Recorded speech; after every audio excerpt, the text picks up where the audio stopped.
In the west, there stands a majestic, sacred mountain, within which resides a great sage. His radiance illuminates the 10 directions, and his wisdom can liberate countless sentient beings. He is Mahāsthāmaprāpta Bodhisattva, the attendant protector to Amitabha Buddha, and one of the 3 Western Pure Land saints. According to ancient scriptures, this Bodhisattva is renowned worldwide for having taught sentient beings the practice of mindfulness of the Buddha's name. His radiance can instantaneously penetrate all those who sincerely recite the Buddha's name. However, in this degenerate age of the Dharma, where human hearts are restless and material desires run rampant, when external disturbances surge like tides and fear and anxiety occupy our inner being, how shall we protect the pure land within? Like a startled snake in a bamboo grove, this ancient temple, standing at the foot of the mountain for 1,000 years, now experiences a sudden torrential rain. Just as the rain clears, a bright moon emerges from the clouds, bathing the entire courtyard in silvery moonlight. Inside the Kujing society, however, the scene was quite different.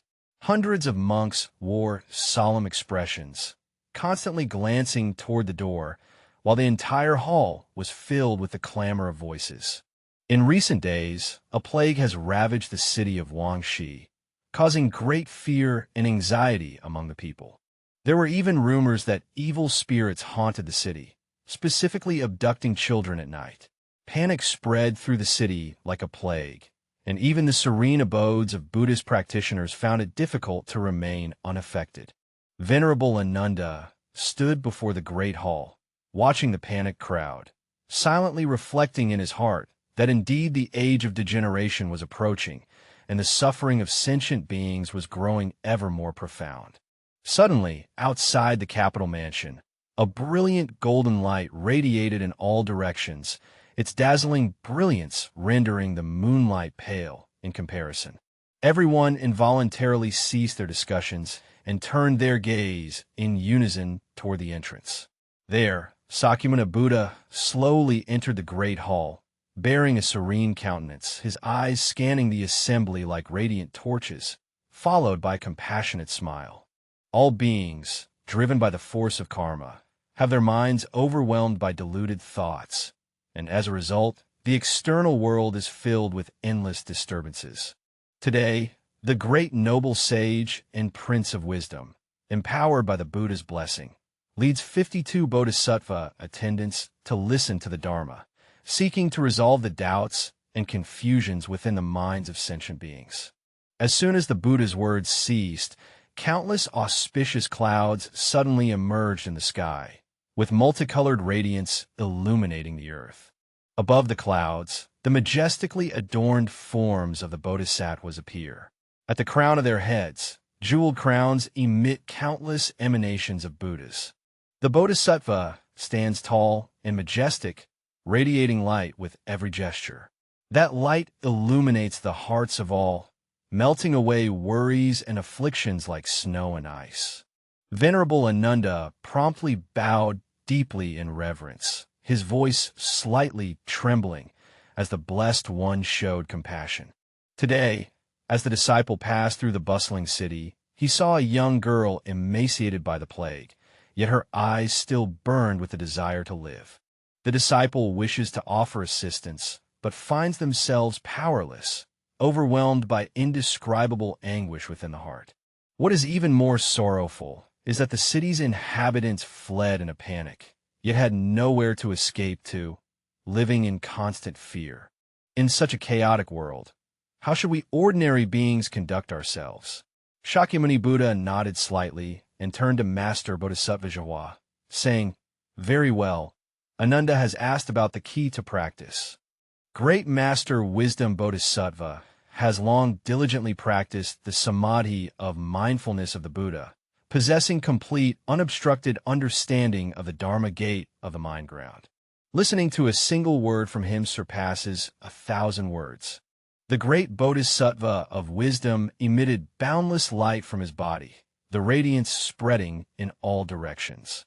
Within the light manifested hundreds of billions of lotus flowers, each lotus bearing a transformed Buddha seated in perfect meditation. This magnificent spectacle left everyone present in awe, momentarily forgetting the troubles of the outside world. Did you see it? The Bodhisattva slowly walked over to Ananda, gently supporting him, and asked, "Where does your mind abide now?" Ananda gazed up at the Bodhisattva and suddenly understood something. Just now, the disciple was fully focused on the radiant lotus, and at that moment, he had forgotten the epidemic in the city and the worries in his heart. The Bodhisattva nodded and smiled. If the mind is focused on a single object, external disturbances naturally find it difficult to intrude. I recall that countless eons ago, a Buddha named Amidst, Infinite Light Buddha, appeared in the world. He taught me the profound Dharma gate of the samadhi of reciting the Buddha's name. For example, there are two people. One constantly thinks of the other, while the other has long since forgotten. Even if two such people meet, their hearts will not connect. As he was speaking, a commotion arose outside the door. A young bhikkhu, his face covered in dust, stumbled in and knelt directly before the Buddha, gasping for breath and urgently beseeching the Venerable for help. The Dharma village in the eastern part of the city was destroyed by a mountain flood, leaving countless villagers homeless and wailing throughout the land. The disciple's mind is tangled like a mass of threads, completely at a loss about what to do. Great Bodhisattva wisdom was not perturbed by this sudden event. He gently raised his palm, from which a soft radiance emanated, enveloping the young monk. The monk's weeping gradually subsided, and his expression shifted from terror to calmness. "You get up first." The Bodhisattva's voice was calm and strong, asking me where I was when a mountain flood occurred. Young Paiccio wiped away his tears. The disciple was chanting sutras beneath the Bodhi tree at the village entrance. "What did you see at the moment the flood arrived?" The disciple saw towering waves engulfing everything as trees and houses were swept away, with people fleeing in all directions, creating a scene that was heart-wrenching to behold. "What were you thinking at that time?" The young men bowed their heads in contemplation, while the disciple was filled only with fear, thinking about how to escape with his life. The great being nodded with satisfaction toward the Bodhisattva, saying, "All sentient beings are like this. When external circumstances change, the mind shifts accordingly. If the mind follows these external changes, it will naturally become confused and deluded, unable to find peace." Venerable Ananda pondered deeply. How could a bodhisattva not be affected by circumstances in such a critical moment? Should we ignore the changes in the external world and allow the people to suffer without intervention? The monks within the assembly also showed expressions of doubt. The master turned to the bodhisattva, looked around at everyone with a solemn expression, and said, "It is not like that. The minds of sentient beings are like duckweed floating on water, drifting with the waves and led astray by the myriad phenomena of the external world. What I just mentioned about focused concentration refers to when a person wholeheartedly concentrates on chanting the Buddha's name with no distractions. This wholehearted focus is such that the Buddha is forgotten, not present in the mind. Although these two people may meet, their hearts do not connect, like strangers passing by. To illustrate with another example, it is like a mother longing for her child and the child longing for the mother. Between mother and child, across countless lifetimes, they will never be separated from each other. If sentient beings can rely on the Buddha with their minds and recite the Buddha's name, they will surely see the Buddha either now or in the future and will not be far from the Buddha. No other methods are needed. Enlightenment and the clear realization of the mind can arise naturally, just like those who frequently visit a spice shop naturally carry the fragrance on their bodies. This is called the adornment of fragrant light. Ananda suddenly realized that the meaning of a bodhisattva is to maintain inner peace during times of crisis, and the key to this is to recite the Buddha's name. The great bodhisattva shook his head and said that the practice of recollecting the Buddha is not merely about orally chanting the Buddha's name. True recollection of the Buddha fundamentally involves gathering and calming the mind. Sentient beings' minds cannot find peace because their minds fluctuate with external conditions and are influenced by external objects. This turbulent world is like a raging sea, and the human mind is like a small boat, drifting with the waves, unable to find peace. Outside the monastery, the sound of noisy voices could be heard once again. This time, it was a haggard, middle-aged layperson who pushed through the crowd and knelt directly before the Bodhisattva, pleading for salvation. A servant in my household has fallen ill with the plague and is bedridden, while my young child is tormented by malevolent spirits, crying aloud every night. I burn incense and prostrate before the Buddha every day, so why does Shakyamuni Buddha not grant me protection? The assembly of monks, robust and full of debate, expressed various opinions. Some said the layman was disrespectful to the Dharma. Others claimed his karmic obstacles were too severe, and still others secretly worried that if the Bodhisattva could not provide an answer, it would indeed harm the dignity of the Buddhist order. The Bodhisattva paid no heed to the noise and commotion, instead approaching the layperson, reaching out to gently touch the top of his head. Instantly, the layperson felt as if struck by lightning, his whole body trembling, tears streaming down like rain. I see the suffering in your heart. The Bodhisattva gently said, "You find no peace day or night, your heart filled only with resentment and fear. Although you recite the Buddha's name with your mouth, your heart has long been ensnared by the turmoil of the world and bound by emotions, weeping bitterly in the present moment. The Bodhisattva sees clearly. Indeed, my words profess the Buddha's name, yet my heart is filled with resentment and unrest. What should I do? What do you feel when the Bodhisattva of great wisdom gently places their palm on the lay practitioner's chest?" The layperson closed their eyes, and I felt a warm current flowing from the chest throughout the body, as if the worries in the heart had significantly lessened. "That's right." The Bodhisattva smiled and said, "Your mind is inherently pure. It is only because of the flying delusions that you are unaware of it. It is like a pond of clear water, originally lucid and transparent, capable of reflecting all things. Only because the wind stirs up waves, the surface of the water ripples, and the reflection becomes distorted, losing its clarity. The minds of sentient beings are the same. They are originally pure and undefiled. It is only because delusive thoughts, like the wind, stir the heart-mind that what is perceived is a world of turmoil and unrest. A layperson may have some insight, but lacks the confidence to be certain. The Bodhisattva teacher said, "The heavy calamities I face are all caused by the impurity of my mind." The master pointed at the Bodhisattva, shaking his head, saying, "It is not like this. The changes in external circumstances arise from their own conditions and causes. They cannot be altered by a single person's mind alone. However, the attitude you adopt toward these external conditions is entirely within your own control." Speaking thus, the Bodhisattva took out a string of prayer beads and gave them to the layperson, saying, "Take this, and every morning recite the sacred name of Amitabha Buddha 108 times, focusing your mind solely on the Buddha's name without any distracting thoughts. After 7 days, you will notice a difference." The layperson expresses boundless gratitude, holding the prayer beads as if they were a precious treasure, and departs fully content. An elderly monk asked in confusion, "Bodhisattva, what is so miraculous about this mala that it can resolve all the sufferings of the world?" The great being smiled at the Bodhisattva. "This mala is made simply of ordinary sandalwood and possesses no special powers. The miraculous aspect lies in the singular focused mind during chanting. My practice of chanting the Buddha's name is not merely a convenient method of recitation. In essence, it is the recitation of the Buddha nature inherent in the words. There is no difference among the mind, the Buddha, and sentient beings.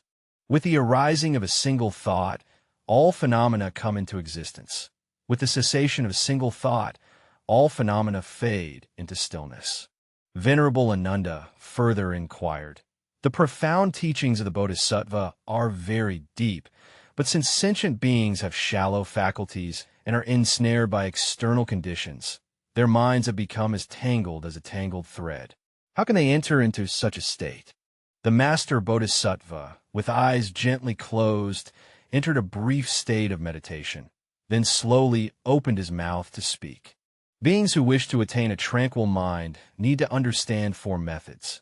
First, relinquishing stillness. Second, relinquishing the mind. Third, defining. And fourth, mindful awareness. Non-attachment to stillness refers to not being disturbed by external objects. Non-attachment of the mind means gathering the wandering mind. Its definition is to abide in the present moment. In former times, it simply meant not engaging in discriminative and delusional thoughts. If these 4 practices can be cultivated, one can naturally maintain inner peace amidst the chaotic world. Venerable Ananda and the assembly of monks, upon hearing these words, seemed to have gained some insight, yet their understanding was not complete. At that moment, an extraordinary phenomenon suddenly appeared on the eastern horizon. A rainbow-colored auspicious light shot straight into the sky, within which emerged hundreds of Buddha images, shimmering with golden radiance, supremely majestic and solemn. As the crowd marveled, they heard the ringing of bells from the city. Trouble had come. The plague in the city had worsened, the city gates were sealed, and the common people had nowhere to flee. A disciple reported this news. Upon hearing this, the crowd in the hall exchanged glances, and the monastic quarters were immediately filled with anxiety and fear. The master and the Bodhisattva, upon seeing the situation, calmly rose to their feet, their eyes sharp as fire, scanning the surroundings. Sentient beings become confused due to the mind, and only then do external phenomena appear chaotic. If one seeks peace of mind, there is another method, exceptionally noble, that can immediately bring tranquility to all sentient beings. All gathered held their breath in silent attention, eagerly anticipating the Bodhisattva's revelation of this supreme Dharma gate. The master's gaze was as piercing as a Bodhisattva's eye as he slowly spoke. This method is called the one-mind tranquility practice. I personally learned it from the Buddha of infinite light countless eons ago, and until now, I have never shared it with outsiders. As soon as the words fell, the entire assembly was suddenly suffused with a radiant golden light. Harmonious tones resonated through the air. Golden lotuses emerged from the ground, emitting auspicious fragrances that filled the city. Upon witnessing this scene, everyone was filled with astonishment and fervently prostrated before the Buddha. At that moment, the city bells suddenly rang rapidly, accompanied by cries of alarm and wailing. Outside the monastery, lay people hurried about noisily, shouting fearful words of plague spreading, evil spirits appearing, and heavenly disasters descending. The great being knew that the Bodhisattva was calm and unhurried. With a gentle wave of the hand, a golden light curtain instantly formed around the sutra hall, isolating the external noise. The Bodhisattva gazed at the assembly, solemn and dignified. Yet amidst the ceaseless disturbances of time, human hearts were more prone to wavering. This moment of peaceful mind method is no ordinary practice. It enables practitioners to remain unmoved and serene within, maintaining clarity and freedom even in the most perilous circumstances.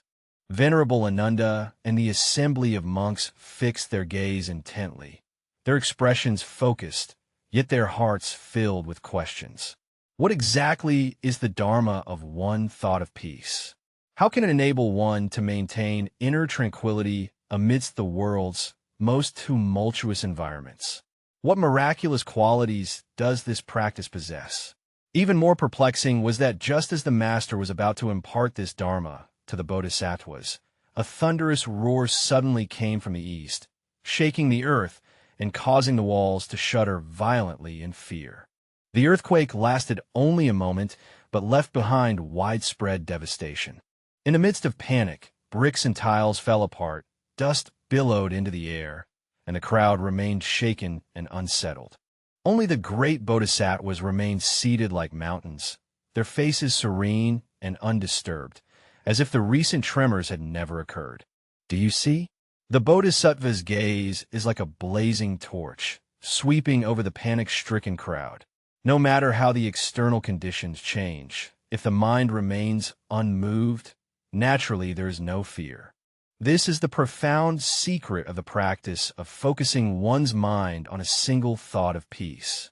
The bodhisattva stands with folded arms, displaying majestic dignity and solemn presence, radiating luminous light universally. The practice of the way begins in this life. The method of calming a single thought is divided into 3 stages. First is abandoning distractions to focus on one point. Next is attaining a calm mind undivided. Finally is achieving a pure and serene singular thought. The bodhisattva slightly moved his finger, and a pool of clear water appeared in the void, reflecting the faces of all present. This first realm resembled the stilling of water's ripples, becoming tranquil and calm. Sentient beings' minds are like floating duckweed, shifting with circumstances, unstable and restless. To attain a calm mind, one should first gather and settle their thoughts. The key to the method of mindfulness and concentration lies in focusing intently on a single point. Concentration is not about forcibly suppressing lustful thoughts, but about replacing countless thoughts with a single one. Just like during the earthquake earlier, if you fully concentrate on reciting the Buddha's name, you naturally will not be overwhelmed by fear. Reciting the Buddha's name is not merely vocalization. It involves wholehearted engagement, with the mind deeply connected to the Buddha's name. By concentrating single-pointedly on one object, although external circumstances change, the mind remains unperturbed. Even when surrounded by the bustling city, the heart can remain tranquil. Venerable Ananda respectfully inquired, "How can a bodhisattva attain single-minded focus without distraction?" An epidemic is spreading throughout the city, causing suffering among the people, which truly is a cause for deep concern. The great being smiled gently at the bodhisattva and said, "Letting go of thoughts is not without compassion. Rather, it is having compassion without attachment. Just as a bright mirror reflects objects, when an object appears, it manifests.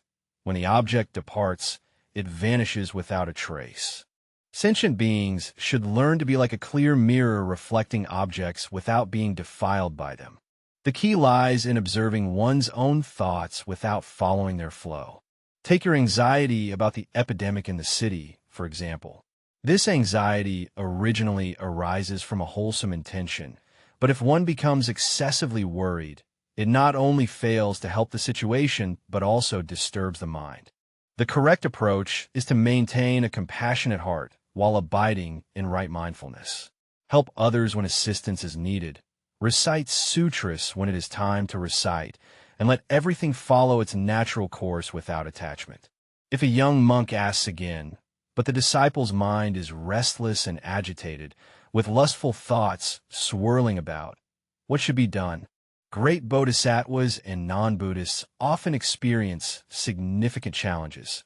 This is a common occurrence and need not be a cause for worry. The mind of a beginner is like a wild horse, difficult to tame.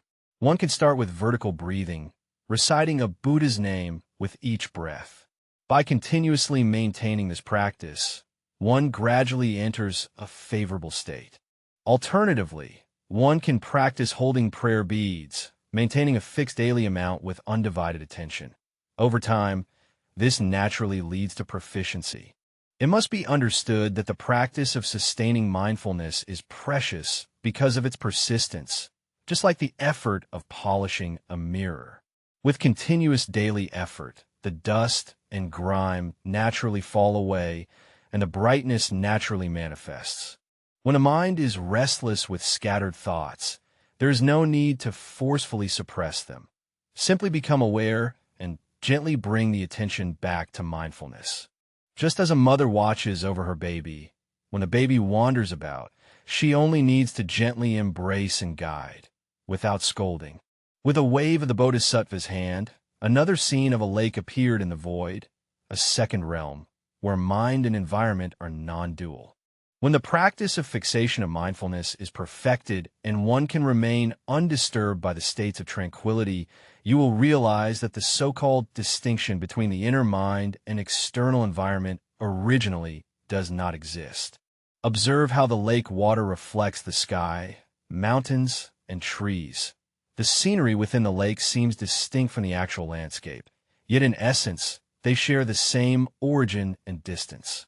Sentient beings are disturbed by external circumstances precisely because they believe that there is a self existing within those circumstances.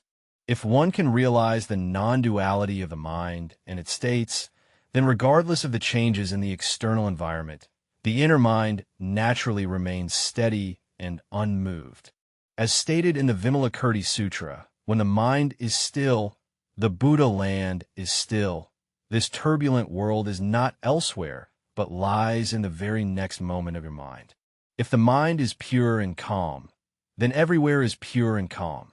If the mind is restless, then everywhere is restless. The great being's gaze, gentle and sharp, looked upon the crowd filled with confusion. This realm, though seemingly profound, is actually within reach. When you wholeheartedly commit to something and forget the self performing the action, leaving only the actual process, you have entered the state of non-duality of mind and activity. At this moment, the previously haggard lay practitioner hurriedly ran back to the Sutra Society, sweating profusely but with a joyful expression on his face. Bodhisattva, following your guidance, I have recited the Buddha's name every morning for 3 consecutive days. Today, my wife was actually able to get out of bed and walk around, and the infant's fluids have also stopped. This truly is the wondrous Dharma. The great being smiles gently with a respectful hand gesture, not out of any miraculous power, but simply because of a peaceful mind. When you focus on chanting the Buddha's name, distracting thoughts dissipate, the mind finds peace, naturally bringing inner calm and improving your complexion. Your wife and children naturally benefit from sensing your calmness and serenity. This is the subtle function of the non-duality of a tranquil mind. At this moment, an elderly monk with white hair could no longer contain himself and asked, I have practiced for many years, yet I am often troubled by emotions. Joy and sorrow, partings and reunions stir the mind, making it difficult to free myself. How can one be liberated? The Bodhisattva nodded and replied, emotions are like clouds, impermanent in their coming and going. Clouds can cover the sun, but cannot extinguish it. Emotions may disturb the mind, but cannot alter its true nature. When emotions arise, there is no need to suppress them, nor to be carried away by them. Simply observe them as they are, without generating a second thought. Just like watching the clouds in the sky, unaware, letting them naturally change and dissipate. Practitioners should understand that all phenomena are like dreams, illusions, bubbles, and shadows. All phenomena in the world are merely manifestations of the mind. If the mind does not move, stillness naturally prevails. The Diamond Sutra states, the mind of the past is unattainable. The mind of the present is unattainable, and the mind of the future is unattainable. If one can understand that the 3 minds are unattainable, even when 1,000 different realms manifest before them, the mind remains unaffected. The Bodhisattva flicked his sleeve, and the scene in the empty space transformed again, revealing a vast starry sky, boundless and infinite. The 3rd realm, a moment of pure serenity. When mindfulness and awareness are wholly sustained, and the mind becomes tranquil and indivisible, one naturally enters a state of a single, pure, and serene thought. A single moment of purity does not mean the absence of thoughts, but that the thoughts themselves are pure and undefiled. Like clear water reflecting the moon is in the water, yet truly abides nowhere. Sentient beings inherently possess the Tathagata's wisdom, but due to deluded thoughts and attachments, they fail to realize it. If no thought arises even for a moment, the inherent brightness will naturally manifest. Venerable Ananda joined his palms together in reverence. Such profound realization is likely beyond the reach of sentient beings of the degenerate age. The distinction between a master and a bodhisattva is merely a semblance. The Dharma has no hierarchy of superior or inferior, nor is there any difference in sharpness or dullness. Those with sharp faculties can attain 1,000 awakenings in a single teaching. The faculties develop gradually and progressively. Even those with inferior faculties, though foolish, can still achieve accomplishment. All sentient beings possess Buddha nature. There is no one incapable of practicing the Dharma. As long as the aspiration is sincere and the practice continuous, there will surely come a day of accomplishment. There is one more matter that sentient beings in the degenerate age should understand. Practice is inseparable from daily life. The Dharma is inseparable from the mundane world. One does not need to retreat from the world or live in seclusion to cultivate the Tao. It is precisely being amidst the worldly dust without being defiled, possessing a serene strength that remains always pure. Just as the lotus arises from the mud, yet remains unstained by it, so too does a bright pearl cast into murky water instantly clarify the water. When you walk amidst the bustling city, do not resist the realm of sights and sounds, but observe them as if they were a dream or an illusion. When beset by afflictions, there is no need to panic or flee. Instead, observe their nature as fundamentally empty and tranquil. If the mind remains unmoved, all phenomena become still. If the mind is pure and tranquil, worldly afflictions themselves are bodhi. The great Bodhisattva, with eyes sharp as lightning, glanced over the assembly, embodying an even higher wisdom concerning the ultimate secret of a tranquil mind. Ordinary beings consider calmness and turmoil to be opposites, but this is not actually the case. True tranquility is not to escape from disturbances, but to see one's true nature amidst them.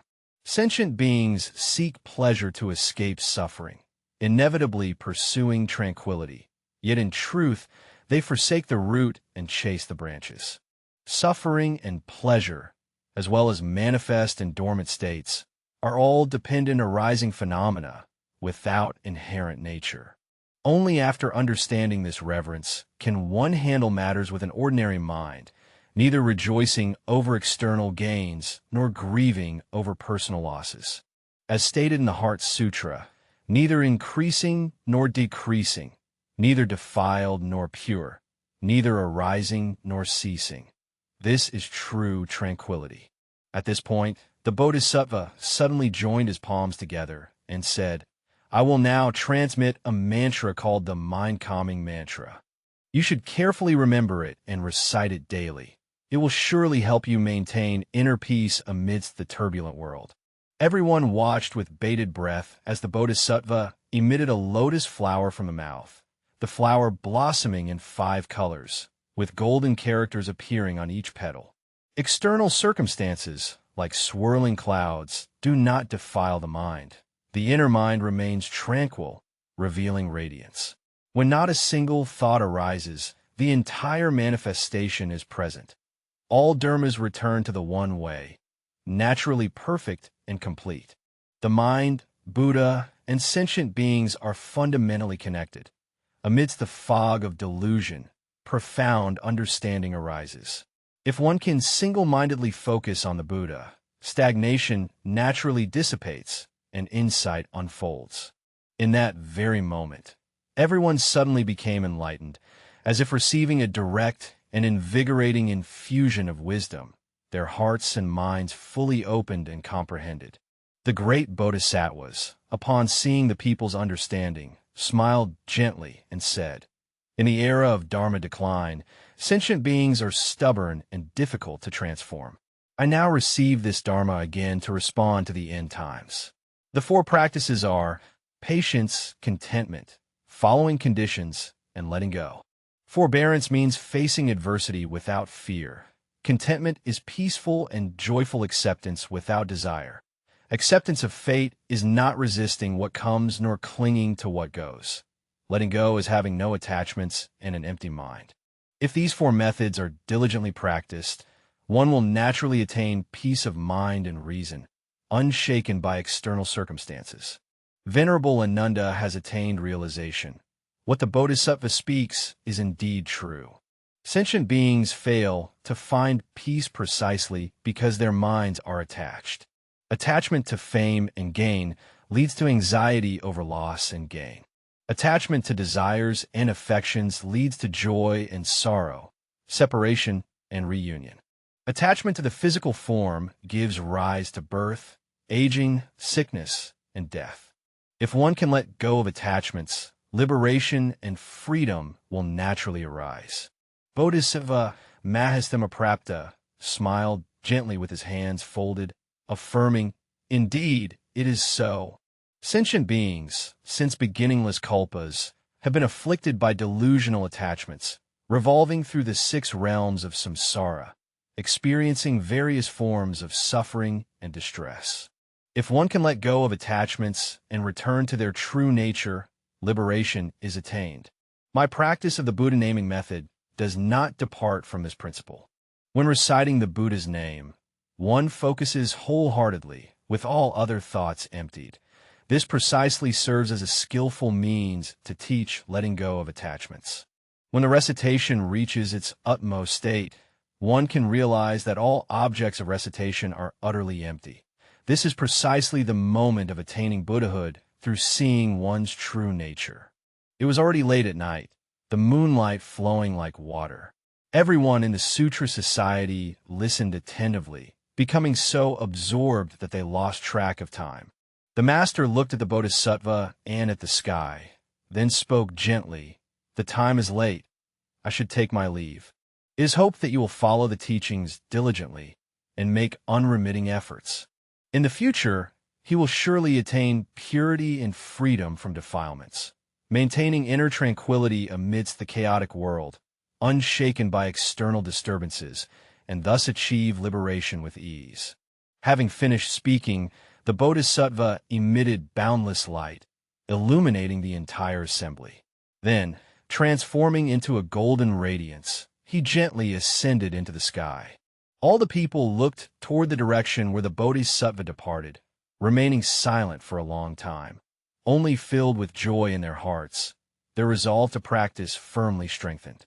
Venerable Ananda clasped his palms together and looked up to the sky, reflecting with deep emotion. The Bodhisattva, out of compassion, has shown us the Dharma method to maintain inner peace amidst the turbulent world. Hearing such a supremely precious Dharma remedy is truly the result of ripened wholesome roots. We should diligently cultivate our practice and live up to the teachings of the Bodhisattvas. The assembly of monks all congratulated joyfully. "Well said. Excellent. We should diligently cultivate our practice and live up to the teachings of the Bodhisattvas." From then on, the practice of the mindfulness of peace became widely disseminated across temples and communities, serving as a potent remedy for sentient beings to maintain inner tranquility amid the chaos of the world. The teachings of the great masters to the Bodhisattvas are like bright lamps, illuminating the hearts of countless confused beings and guiding them to find the way home amidst the complexity of their thoughts. The turbulent world has never changed, but when we grasp the key to inner peace, the external storms can no longer shake our true self. As the masters and bodhisattvas have taught, true tranquility is not the escape from disturbances, but the preservation of clarity amidst the turmoil. This may be the most precious practice wisdom in the age of Dharma decline.